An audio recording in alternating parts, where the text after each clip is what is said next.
It was December 11th, 1941, only 4 days after the shock and devastation of Pearl Harbor,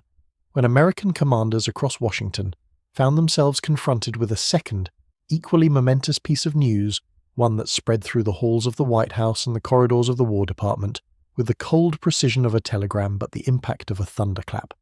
Germany, without being attacked, without necessity, without strategy that any rational analyst could defend, had declared war on the United States, and in that single moment American commanders realized that the nation was no longer engaged in a limited Pacific conflict, but had been thrust into a global war against two of the most formidable militaries on Earth, a war that would require the full weight of American industry, the complete mobilization of its armed forces, and a transformation of its strategic thinking unparalleled in its history.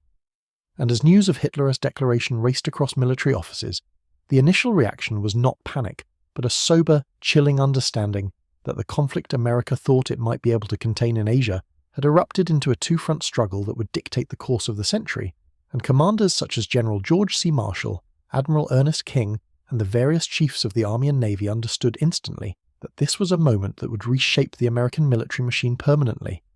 Marshall, known for his calm, analytical mind, received the news with the kind of controlled expression that masked the calculations already unfolding in his head. The United States would need to simultaneously defend the Pacific, prepare an invasion of Europe that did not yet have a timeline, accelerate mobilization far beyond pre-war assumptions, and integrate diplomatic, industrial, and military planning in a way no American institution had ever attempted before. And he recognized that Germany's declaration of war relieved the Roosevelt administration of the political constraints that had previously prevented full-scale involvement in Europe, meaning that America could now legally, publicly, and decisively engage in the Atlantic theater without hesitation. At the Navy Department, Admiral King's reaction was sharper, more visceral, because for months the US Navy had essentially been involved in an undeclared naval war with German U-boats in the Atlantic, escorting convoys to Britain, exchanging fire in the darkness, and losing ships such as the USS Reuben James, and King understood that with Germany's official declaration, the gloves were off. The Battle of the Atlantic was now fully America's war, and the US Navy, still reeling from the losses at Pearl Harbor, would have to expand overnight into a two-ocean fleet capable of dominating both the Imperial Japanese Navy and the Kriegsmarine simultaneously, something no navy in history had attempted.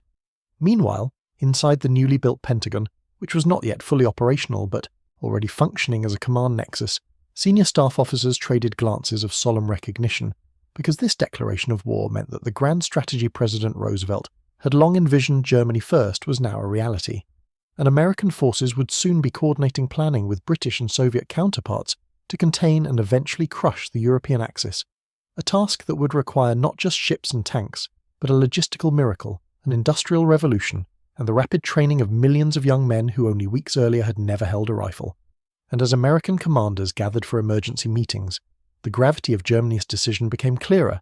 Hitler had miscalculated, believing that Japan's attack on Pearl Harbor had demoralized America beyond recovery, that the American people lacked the resolve for a long war, that US industry, still transitioning from civilian production, could not match the disciplined, militarized economies of the Axis. But American commanders knew better. They knew that the attack on Pearl Harbor had unified the American population with a level of determination unmatched in decades, and that Germany's declaration of war would only intensify that unity, transforming the United States from a wounded nation seeking justice into a mobilized superpower fighting for global stability. And throughout the War Department, commanders were already mapping out the consequences. The United States would need to arm not only itself but Britain, the Soviet Union, China, and countless resistance groups across Europe, meaning that the arsenal of democracy Roosevelt had promised months earlier would now become literal national policy, requiring the rapid expansion of factories in Detroit, Pittsburgh, Chicago, and Los Angeles, the conversion of automobile plants into tank and aircraft production lines, the construction of new shipyards on both coasts, and the creation of training bases that would soon house the largest military America had ever assembled. And as these strategic thoughts crystallized, commanders began issuing immediate directives: protect the East Coast against U-boat attacks, accelerate aircraft production, speed up the deployment of radar networks, expand convoy escort operations, reinforce the Philippines, and coordinate closely with British intelligence to map out joint operations against the Third Reich. But beneath the logistics and strategy, there was something else in the reactions of American commanders, a sober recognition that Hitler's declaration had been a gift of clarity. Because although the United States had been inching toward an inevitable confrontation with Germany, Political constraints, public uncertainties, and the prioritization of the Pacific had complicated planning. Yet now the path was unmistakably clear, and American commanders, even in their seriousness, understood that a unified United States, backed by unmatched industrial capacity, had the potential to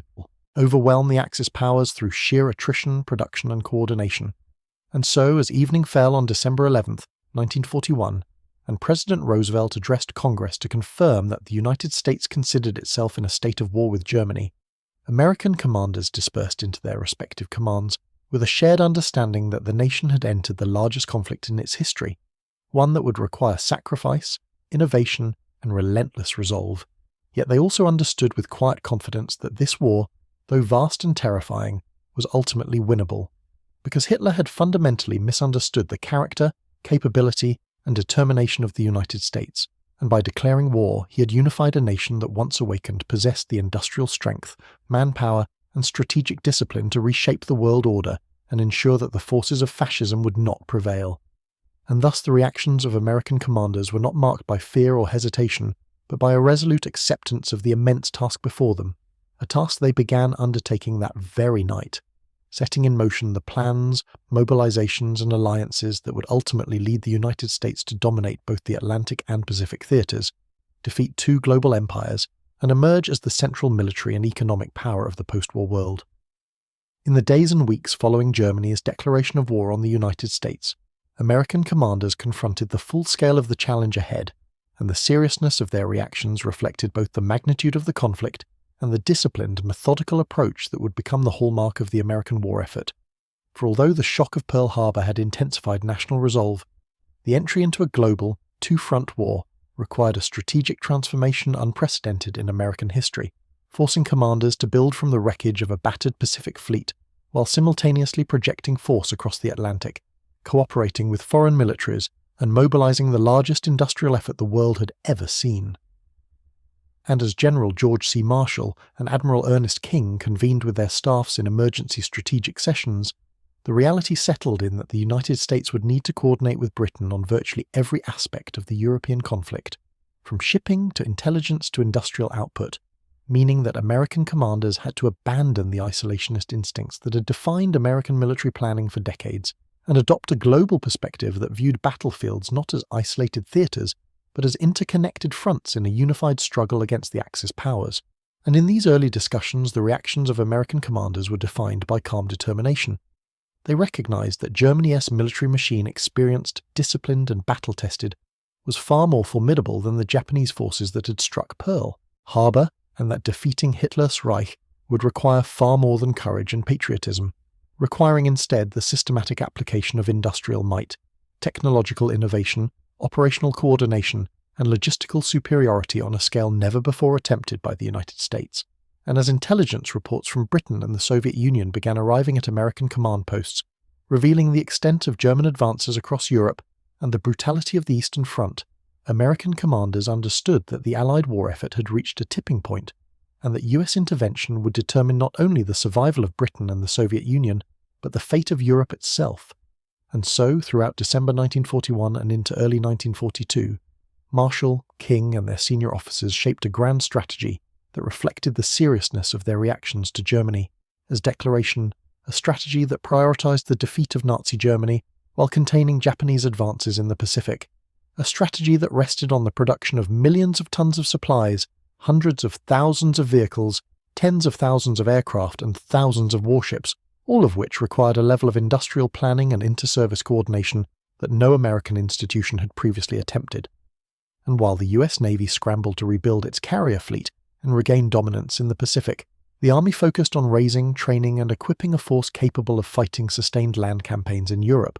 meaning that commanders had to solve logistical problems on a scale so vast that they had no historical precedent: how to ship fuel across the world's oceans, how to produce enough ammunition for battles that lasted months, how to coordinate convoys across submarine-infested waters, how to maintain supply lines from American factories to British ports, to Soviet railways to North African deserts, and eventually to the beaches of Normandy. And as American commanders studied the complexities of the German war machine, the Wehrmacht's speed, the Luftwaffe's tactical coordination, the U-boat wolf packs that roamed the Atlantic, they reacted with a combination of respect and analytical rigor, recognizing that Germany was not an enemy that could be defeated easily or quickly, and that the United States would need to adapt rapidly, abandoning outdated doctrines and embracing new methods of warfare, including amphibious assaults, long-range strategic bombing, and mechanized maneuver operations that relied heavily on air superiority and armored power. And so, in Washington, commanders began coordinating with British leaders in a series of conferences that would define Allied strategy.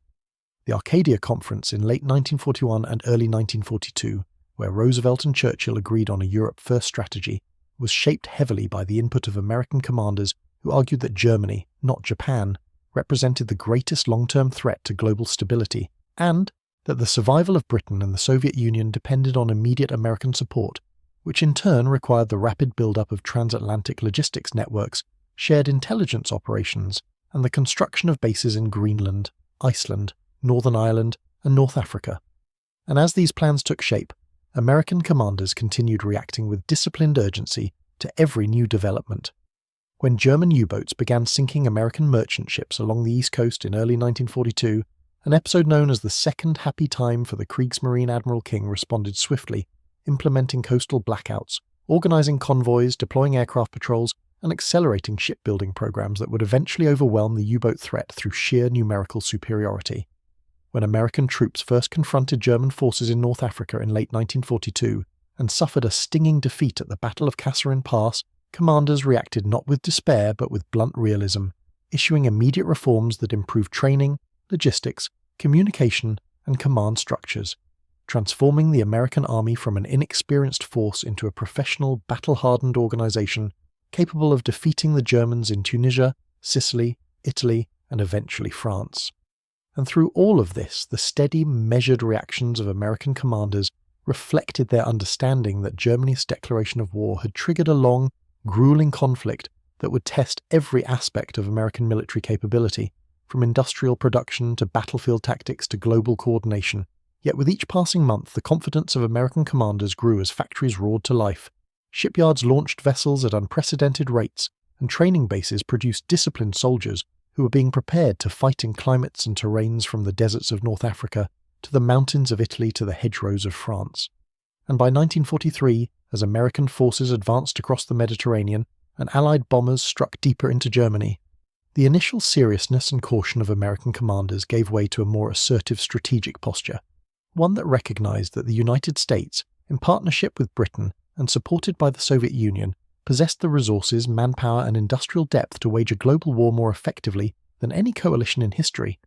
Yet even as momentum shifted decisively in the Allies' favour, American commanders never underestimated the German war machine, reacting to each German counter-offensive with methodical planning and calm determination, whether it was the desperate German stand at Monte Cassino, the ferocious resistance in the Bocage country of Normandy, or the sudden eruption of the Battle of the Bulge in late 1944, and in each case their steady leadership ensured that American forces adapted, regrouped, and ultimately prevailed. And so, as the war in Europe entered its final phase in early 1945, American commanders reflected on how Germany's declaration of war in December 1941 had initiated a transformation unlike any other in American history, a transformation that had turned a wounded, unprepared nation into the central military and industrial power of the Allied coalition, a transformation that reshaped the global balance of power and redefined America's role in the world. And as American troops crossed the Rhine, liberated concentration camps, and closed in on Berlin, commanders understood that Hitler's decision to declare war on the United States had sealed the fate of the Third Reich, for it had awakened a nation that possessed not only the industrial strength to outproduce Germany many times over, but the strategic discipline, logistical sophistication, and worldwide alliances necessary to ensure that Nazi Germany would be defeated, and thus the reactions of American commanders on December 11, 1941, characterized by solemn resolve, analytical clarity, and immediate strategic mobilization, were the foundation upon which the decisive Allied victory in Europe was built, culminating in Germany's unconditional surrender in May 1945 and the emergence of the United States as the dominant force in the post-war world.